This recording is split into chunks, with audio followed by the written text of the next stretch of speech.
जय हिंद विद्यार्थियों, सरला की हिंदी पाठशाला में आप सभी का स्वागत है। आज की हमारी वीडियो का विषय है क्रिया।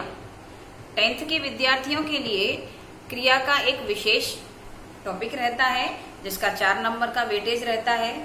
आइए आज हम जानते हैं क्रिया क्या होती है। मैंने कहा मैंने पानी पिया, या मैं कहूं मैंने निबंध लिखा।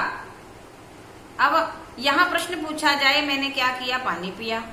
पानी पीने का बोध हो रहा है, मैंने क्या किया, निबंध लिखा। यहाँ लिखने का बोध हो रहा है।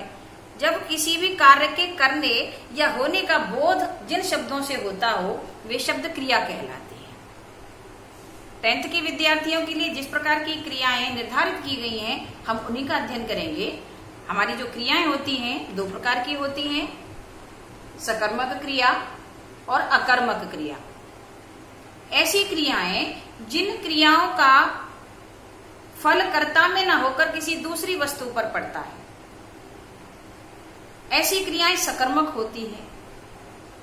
जबकि ऐसी क्रियाएं जिनका प्रभाव केवल कर्ता पर पड़ता है, कर्ता में ही निहित होता है, वे अकर्मक क्रियाएं होती हैं। उदाहरण के माध्यम से समझ लें। पहला ही उदाहरण ले लेते हैं। अगर मैंने कहा मैंने पिया, तो अब यहां प्रश्न करें क्या पिया, उत्तर नहीं आ रहा।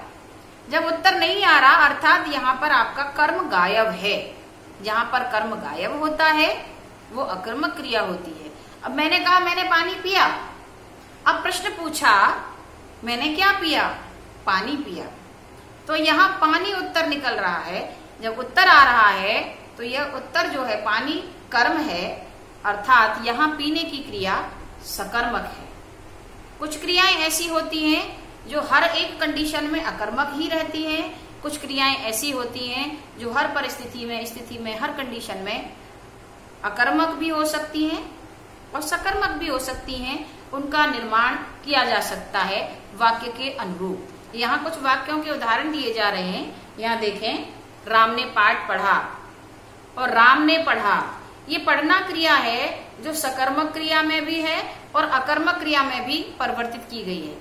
राम ने पढ़ा, अब क्या पढ़ा नहीं पता।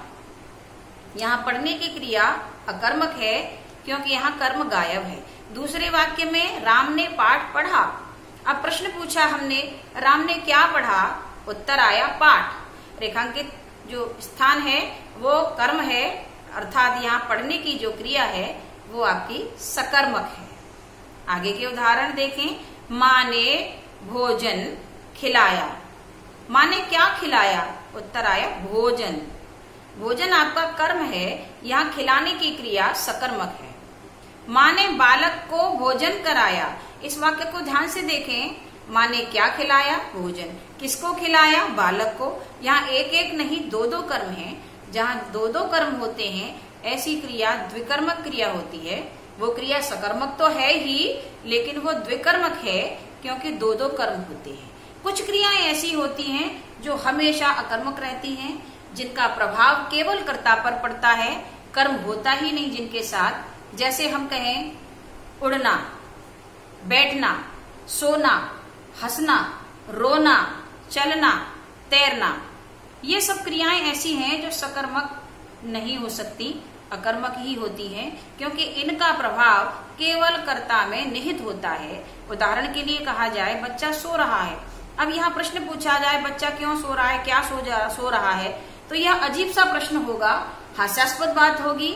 बच्चा सो रहा है तो सो रहा है, सोने का प्रभाव केवल बच्चे पर पड़ रहा है, अतः यह सोना क्रिया अकर्मक क्रिया है। ऐसी क्रियाएं जिनका प्रभाव केवल कर्ता में निहित हो, अकर्मक क्रिया।